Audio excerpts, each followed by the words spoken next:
साथियों, इससे पहले कि कक्षा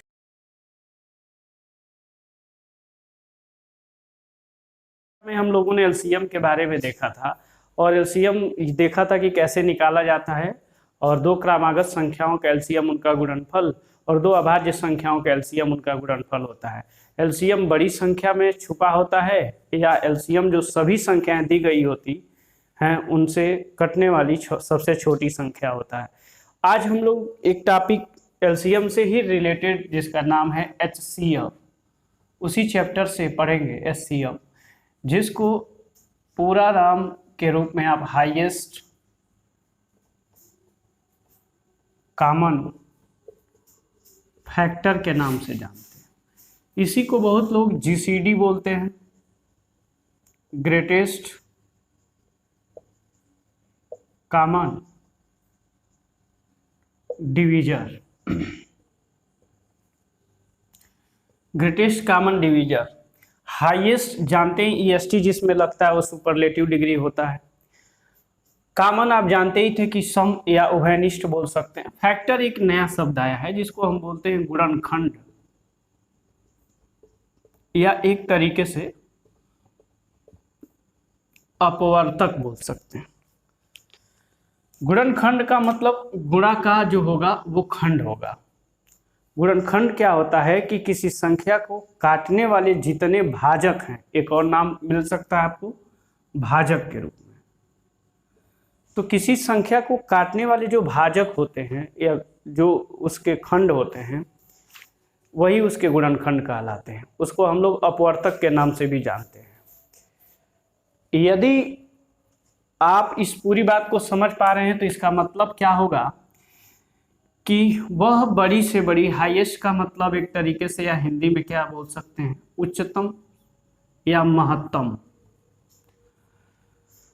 कॉमन को बोल सकते हैं सम और अपवर्तक यहाँ ही है तो अपवर्तक,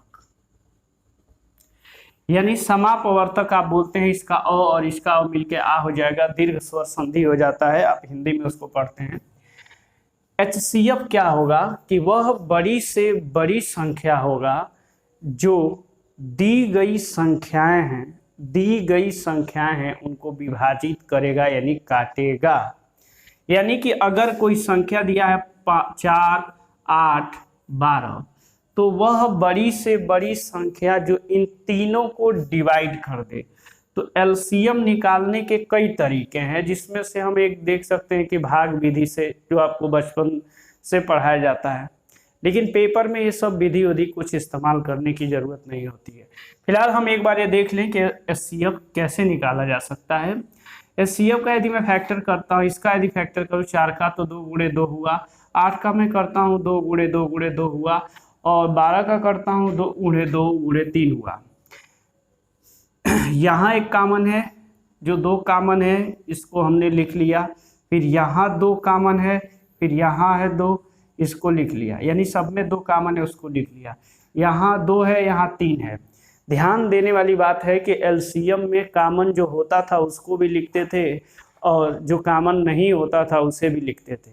लेकिन ठीक इसके विपरीत में अगर एचसीएफ है तो एचसीएफ में क्या होता है, जो कॉमन होगा केवल उसे ही लिखेंगे, जो कॉमन नहीं होगा उसे नहीं लिखेंगे। यानी यहाँ 3 जो है ये इसमें और इसमें नहीं है तो इसको नहीं लिखेंगे, यानी 2 × 2 = 4 आप बोल सकते हैं। यानी 4, 8, 12 को काटने वाली वह बड़ी से बड़ी संख्या 4 है जो तीनों को डिवाइड कर देगी। अब समझिए एक और बात, एलसीएम निकालना होता था तो हम बड़ी संख्या को टारगेट करते थे, जैसे कि 4, 8, 12 का एलसीएम। ध्यान से समझिए, 12 निकालने के लिए हम बड़ी संख्या को देखते थे, या तो एलसीएम यह बड़ी संख्या होता था या तो इसका कोई पहाड़ा होता था, गुणज होता था। 4 से मैं देखता था ये 12 है, मैं 4 12 में चला गया लेकिन 8 12 में नहीं जाएगा। 12 का एक और पहाड़ा 24 में लेके जाता, 12 दूनी 24। तो एक बार देखते जो 4 से 8 से और 12 इन तीनों से कट जाता, यानी दी गई जो संख्या है इससे कट जाता तो एलसीएम होता था। एलसीएम इस बड़ी संख्या में मिला, लेकिन यही ठीक एचसीएफ मुझे निकालना है, ठीक एचसीएफ निकालना है तो यहाँ मैं क्या कर सकता हूँ कि अब छोटी संख्या को टारगेट करेंगे, छोटी संख्या को। तो ये सॉरी ये बड़ी संख्या हो गया, ये छोटी संख्या को टारगेट करेंगे। छोटी संख्या या तो HCF होगी या उसका कोई फैक्टर या गुणनखंड जो होगा HCF होगा। 4 से मैंने 4 को काटा कट गया, 8 को काटा कट गया, 12 को काट गया, तो HCF आपका 4 आ गया। ये तो पहली बात हुई। दूसरी बात यह होती है कि HCF निकालने के लिए जो करीब की दो संख्याएं होती हैं, मोस्ट इंपॉर्टेंट है HCF के लिए, करीब की जो दो संख्याएं होंगी उनका अंतर निकालेंगे और उस अंतर से दी गई संख्याओं को भाग देंगे, विभाजित करेंगे, कट जाता है तो HCF वही अंतर होगा, या उस अंतर का हम फैक्टर करेंगे और उसमें जो बड़ा फैक्टर होगा उससे भाग देंगे तो कटेगा तो HCF होगा। जैसे कि आप मान लीजिए कि यहाँ मैं लिखता हूँ 6, 18 और यहाँ मैं लिखता हूँ 24।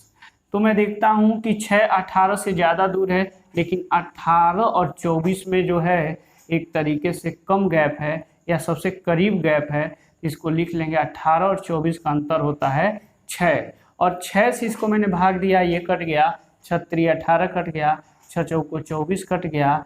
तो वह बड़ी से बड़ी संख्या 6 है जो 6 को और 18 को और 24 को काट देगा, वही आपका HCF होगा।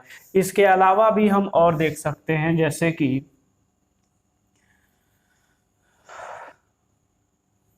एक संख्या है 15 20 45। अब करीब की संख्या ये है, 5 को उठाया मैंने, इस 15 को काटा, 20 को काटा, 45 को काटा, तो HCF हमें क्या प्राप्त हो गया, ये जो अंतर हुआ 15 और 20 का वह प्राप्त हो गया। तो मेरे कहने का मतलब है कि HCF वह बड़ी से बड़ी संख्या होगा जो दी गई संख्याओं को विभाजित कर देगा। पहला पॉइंट तो ये होगा जो उसकी परिभाषा पे क्वेश्चन आ सकता है। दूसरा पॉइंट यह होगा कि HCF निकाले कैसे, ट्रेस कैसे करें कि HCF कहाँ हो सकता है। तो HCF जो होगा सबसे छोटी संख्या में होगा, या तो वह सबसे छोटी संख्या HCF होगा या तो उसका कोई सबसे बड़ा गुणनखंड जो होगा HCF होगा। सबसे बड़ा गुणनखंड के बारे में मैं क्या बोल सकता हूँ, जैसे कि मान लीजिए कि आप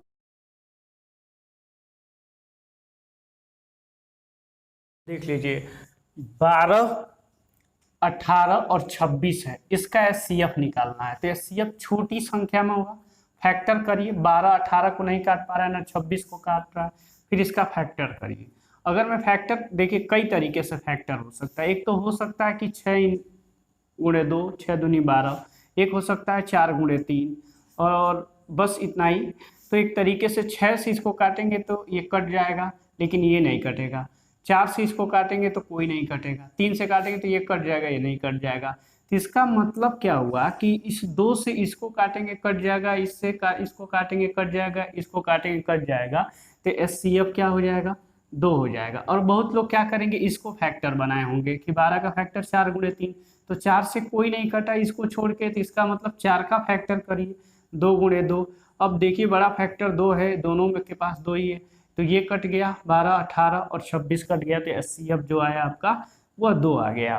और भी संख्या यदि कोई आप लेना चाहते हैं, जैसे 12 24 और एक तरीके से 38, तो यहाँ अगर आप देखना चाहते हैं इसको 14 कर लीजिए, 14 फिर आप देखें यहाँ तो 14 24 को नहीं काटेगा ना 38 को काटेगा, तो इसका मतलब 14 का फैक्टर करिए, 2 गुणे 7 होगा, 7 बड़ा फैक्टर है, चेक करते ये कट गया, ये 24 कटेगा नहीं ना 38 कटेगा, खत्म, 2 से काटा सब कट गया, HCF ही क्या मिला, 2 मिला।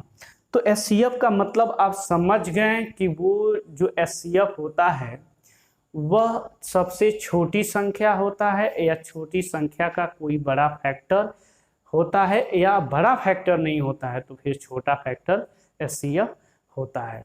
HCF में एक और बात ध्यान रखेंगे कि दो क्रमागत संख्याओं का HCF,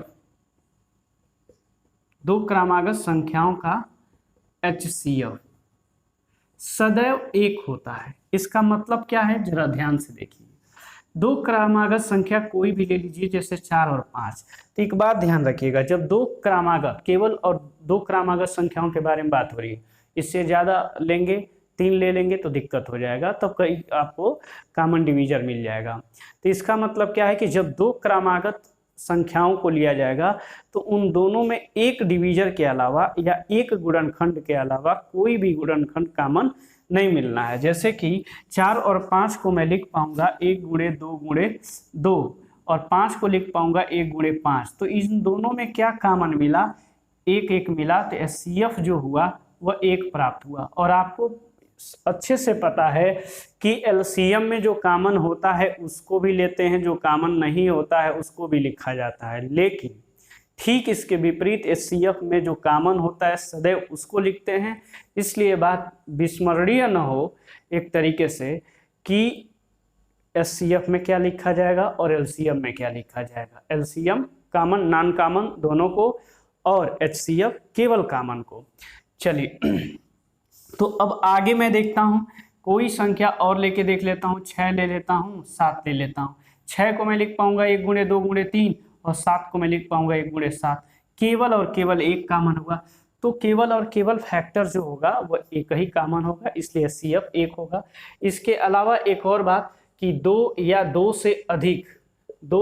से अधिक जो अभाज्य संख्याएं होंगी, ध्यान दीजिएगा, अभाज्य संख्याएं वे होती हैं जो 1 से और स्वयं से कटती हैं। 2 या 2 से अधिक अभाज्य संख्याओं का एचसीएफ भी सदैव जो होता है वह 1 होता है। ध्यान से समझिए, एचसीएफ आप पहले से पता है कि एक ऐसा नंबर जो only and only 2 factor is itself and 1, it means that is prime number.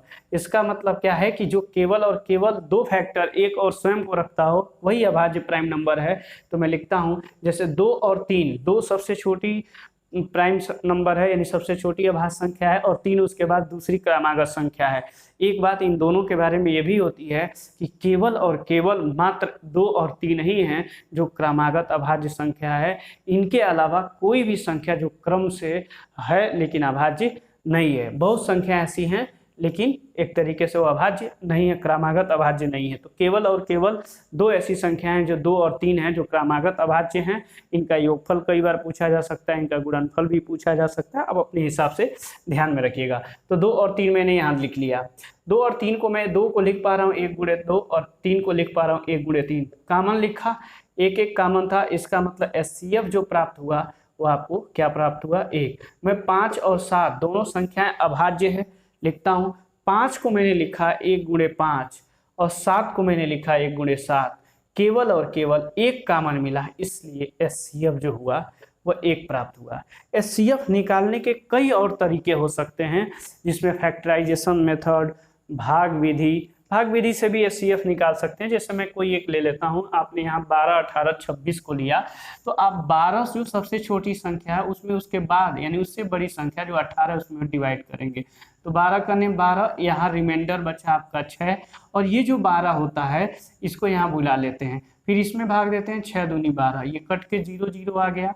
एक बात यह हो गई। फिर इसके बाद से मैं क्या लिखता हूँ, ये जो 6 है 6 को यहाँ लिखता हूँ, क्योंकि अभी एक और संख्या बचा है 26। 26 को लिखता हूँ यहाँ, 6 चौको 24, ये 24 हुआ, रिमाइंडर 2 बचा। यहाँ ये 24 है फिर बुला लेंगे और ये 12 बार में कट जाएगा, 12 दूनी 24। तो यहाँ जो ये 2 बचा है यही अंतिम जो डिवीजर होगा वही आपका एचसीएफ होगा। तो भाग विधि ये भी एक तरीका है निकालने का, लेकिन पेपर में ये दिमाग में रखिएगा कि एचसीएफ कभी भी भाग विधि से निकालने की कोशिश मत करिएगा। एचसीएफ की कहानी यही होगी कि जितना जल्दी से ये सोच लें आप कि सबसे छोटा जो डिजिट है या नंबर है वह है या उसका कोई एक तरीके से फैक्टर है। और ये जब आप सोच लेंगे तो एक तरीके से समझ लीजिए कि बहुत तेजी से आपकी जो एचसीएफ निकालने की धारणा है वो विकसित हो पाएगी। सवाल एक और उठता है कि क्या एचसीएफ वाकई में निकाला जाना भी जरूरी है कि पेपर में मार ही देना है। तो ये कहानी मैं थोड़ा सा आगे बताऊंगा, लेकिन फिलहाल अभी उसमें एक और कड़ी जोड़ने की कोशिश कर रहा हूँ कि एक तरीके से एचसीएफ जैसे मान लीजिए कि यहाँ दिया था 12, 18, 26 दिया था, आप सीधे सोच लीजिए कि 12 को कौन कौन काट सकता है। 12 को कौन कौन काट सकता है, तो 12 को जो काटने वाला है वो 1 है, 2 है, 4 है, 3 है, 6 है, 12 है। इसके अलावा कुछ और HCF नहीं हो सकता था। इसमें आप देख लीजिए जो इसमें है वो सीधे सीधे CF हो सकता है। 12 को एक तो लेंगे ही नहीं अभी, क्योंकि 2, 8, 6 है तो कहीं ना कहीं एक तरीके से सम नंबर के करीब जाएगा। तो एक तरीके से 2, 8, 6 था तो सम नंबर था, तो मैं लिया 2 को लिया, 2 इसको काट देगा, इसको काट देगा। इसके अलावा मैंने 3 को लिया, 3 इसको काटा, इसको लेकिन इसको नहीं काटा, 3 का कहानी खत्म, 4 काट ही नहीं रहा है। इसका मतलब HCF is only and only 2। तो इस आसानी से आप समझ गए हैं कि HCF कैसे निकाला जा सकता है। एक और कहानी जो इससे आगे हमको पढ़नी है। अब हम जो पढ़ने वाले टॉपिक हैं कि एक तरीके से कि LCM और HCF में क्या ऐसी दोस्ती है, वो क्या रिलेशन है, what is relation between LCM and HCF, जिसके बदौलत क्या होती है कि क्वेश्चन हमसे पूछे जाते हैं। और वे क्वेश्चन जो LCM और HCF से हमसे पूछे जाते हैं उसके पीछे की कहानी है। वो दो दोस्त जब मिलेंगे, फिर बिछड़ेंगे, फिर एक से दूसरे की तलाश की जाएगी और दूसरे से पूछा जाएगा कि वो कहाँ है पहला वाला दोस्त, और कभी दूसरे से पूछा जाएगा कि बताओ पहला वाला कहाँ है, और कभी पहला वाला मिल जाएगा तो उससे पूछा जाएगा दूसरा वाला कहाँ है। कभी LCM से पूछा जाएगा HCF कहाँ है, कभी HCF से पूछा जाएगा LCM कहाँ है। फिर हम मिलेंगे उस रिलेशन के बारे में और उस पर बातचीत करेंगे, फिर देखेंगे उस कितने गहरे रिश्ते हैं इन दोनों के, और फिर ये दोनों अलग क्यों हो जाते हैं, उसकी भी कहानी का हम लोग विस्तृत चर्चा करेंगे। तब तक के लिए धन्यवाद, शुभ रात्रि।